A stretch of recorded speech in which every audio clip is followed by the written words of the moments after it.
کسانی که با الله ارتباط دارند به صورت حقیقی و از درون همیشه انسان‌های آرامی هستند و حتی اگر دنیا و اطرافشان آشفته و دگرگون شود، آنها همچنان آرام هستند، زیرا با الله ارتباط دارند.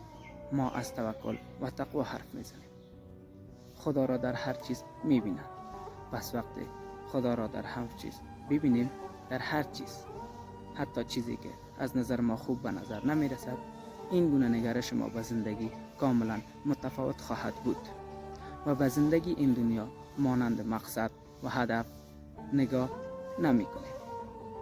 و این یکی از مشکلات بزرگ ما است. هدف و مقصد ما دنیا نیست. اگر هدف ما تنها دنیا باشد، به ناامیدی های زیادی روبرو خواهیم شد. سلام.